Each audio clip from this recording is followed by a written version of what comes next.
Hello, and welcome to the last part of this Gobsmasha build. Between now and the last time, the gun is painted and finished. It looks a bit more technical than I guess I would have gone for, given that I knew I was never going to get the baffles in anyway. This is the next best option. Driver's in. Got the gun kind of pointed off to the side. The reason for that being that wheels kind of take up a lot of space. I kind of wanted it dangling down a bit, though it dawned on me, no, that would just kind of rub it against the wheels. What I did come up with for the tires, so that effect is chestnut ink. It's right here, which is an out of production product that I wish I could have bought a bunch and put in stasis so I'd have for later. And a 2B graphite pencil. So this is what it looks like with just the ink on it. So these are without. These are just the regular brute force painting of Aberlin Sunset, Material Yellow, and Flash Gets Yellow. And then they get a shot of chestnut ink. And literally, I just take this pencil and brute force on, a little wear. That'll have to erase. But just like that, and in a way that I would never be able to do with my shaky hands and Necron Compound, or any other silver for that matter. It does create a really nice worn metal effect that I can mostly control. And the fact that it doesn't get down into the flat spots really lets you think that, the action of rubbing these wheels along the ground takes all the whatever rust would have accumulated on the parts that touch the ground the most. The action of the wheel, the action of rubbing against the ground, rubs all what rust is there right off. So I'm going to finish this last one up. I've got all the others done. The insides are, decorated. So they all look somewhat different. And I had to mark out which was the bottom, because a lot of these things, the shading really does matter.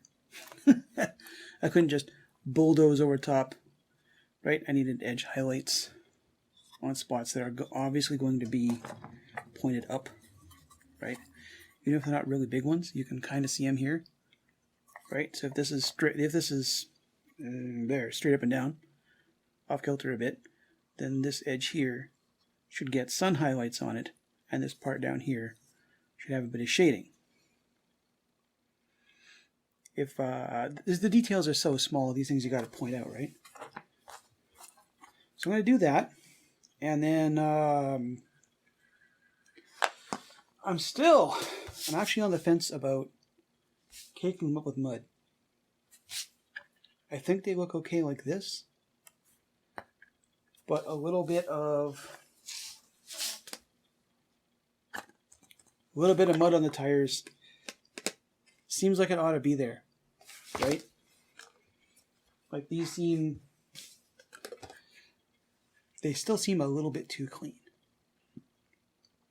I'm going to test how these two things work. This is Woodland Scenics Talus. The price is a lot lower than you'd think because I bought this, a dozen years ago from a store that was going out of business at half price. Otherwise, I probably never would have bought it in the first place. And I was going to use it for basing miniatures, but then I already had cat litter in the house. And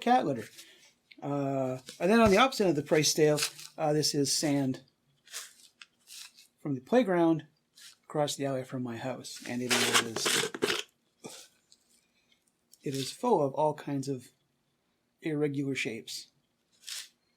So I'm going to finish putting the graphite on this wheel, and then I'm going to have to make a mock-up to make sure I know what I'm doing making the mud. So I'll see you in a little bit, and I'll tell you whether or not I succeeded. So because no one in my area actually sells mud paint, I come up with one of my own. And I'm very glad I chose to make this mess on something other than my model, because the talus would make nice basing material, but the process of trying to ooze a little extra watered down PVA over top of it gets you that. I'm not sure how to paint that. So what I came up next was watered down PVA, sand, and then literally messing around with some colors until I got something that actually looks like sand and mud. Because the moment I threw in any of the watered down PVA, this wound up with a very, very light brown color. That was not what I wanted. So I had to try to create this disgusting blob, and then try to make this disgusting blob in a texture that would form peaks to look like actual mud. I'm still waiting for it to dry, because if it doesn't, I gotta start from scratch. If it does, I really should cover this up. Just in case it does work, and I can use that on the wheels. Here's to hoping. So I gave it about half an hour, maybe 25 minutes. And I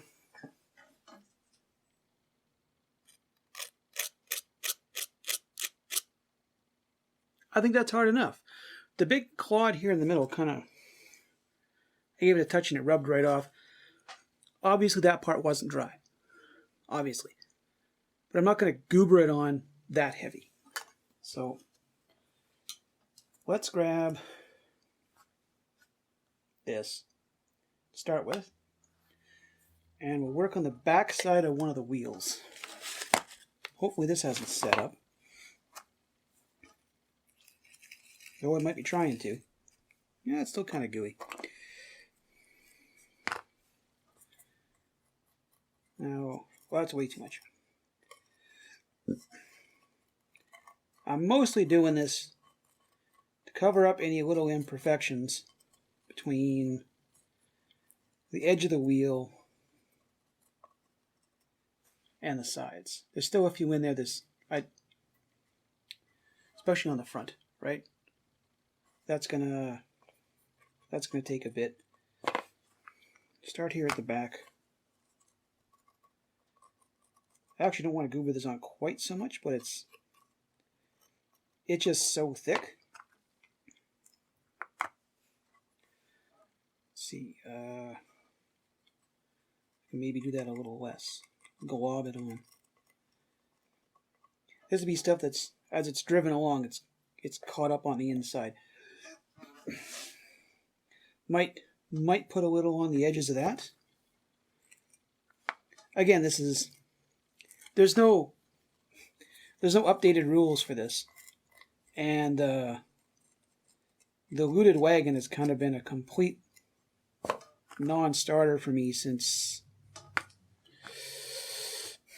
8th, I think, when they just completely, that spot's not even, that gob wasn't even completely wet in the middle. Then they took away the ability to use looted Imperial vehicles. Like, completely. I built 2 basilisks, and then they took them away on me. Oh, you can make a looted wagon.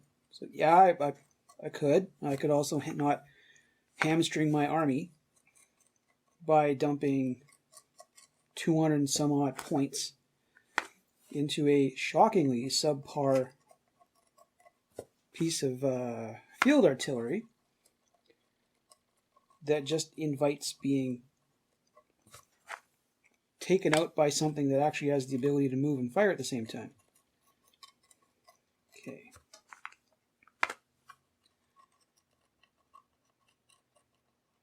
So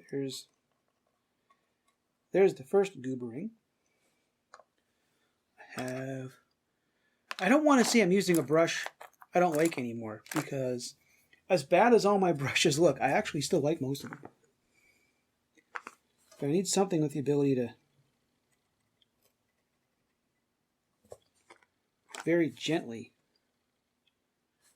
goober on a bit more. Just to not have it kind of stop immediately like that. So do this to lump it up a little bit more.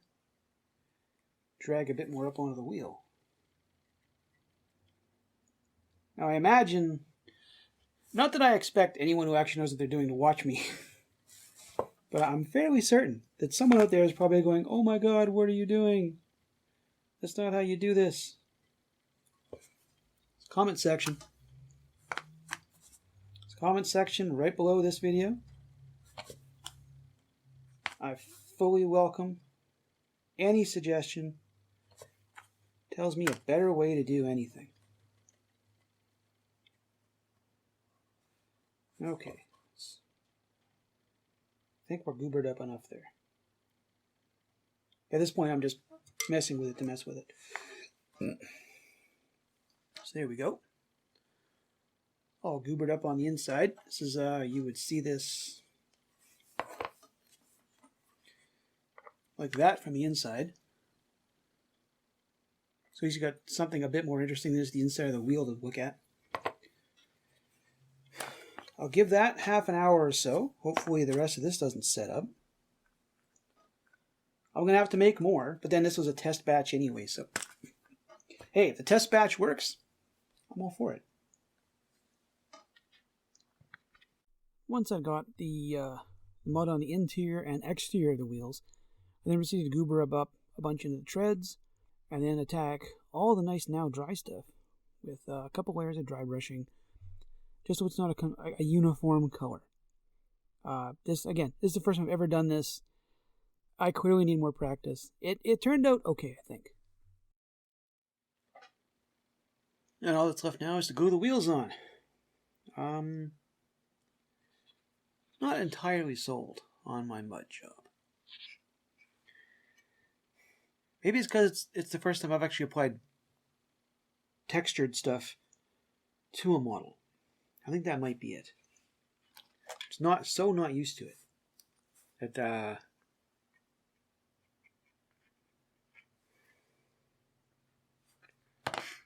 yeah, not entirely sold. I doubt I'll do mud again. Where's my top? There it is. I doubt I'll do mud again. I really do. I don't think I did a good enough job to merit it doing it again. And I guess I'm so used to building models that are meant for tabletop use, that you want them to be built, well. I've never really seen mud as something that's really meant to be on a model for tabletop use. If that makes any sense. It seems that this thing's gonna get a lot of handling, and the mud would flake off. Get on there, you. You know you want to go. Please do this before the glue dries. Get on there. There we go. Make sure my highlights are all lined up. All right, there it is.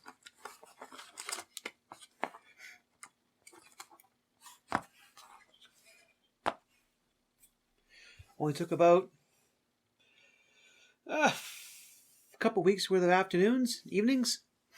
It has completely taken over my table, which I'm not a fan of. Got a lot of the things I'd like to do with this table. But after this, it's just the glamour shots. I'm thinking my next vehicle is going to have tracks. I think I know what it's going to be. I have exactly one built truck model that is table legal, and all the rest are the little Gorka Murka guys. And I have to completely rebuild my transport fleet if I want to get back into playing this game the way I want. But that'll be for the future. I'm going to let this sit here and dry a bit. We'll do a few glamour shots. And thanks for sticking around. I'll see you in the future.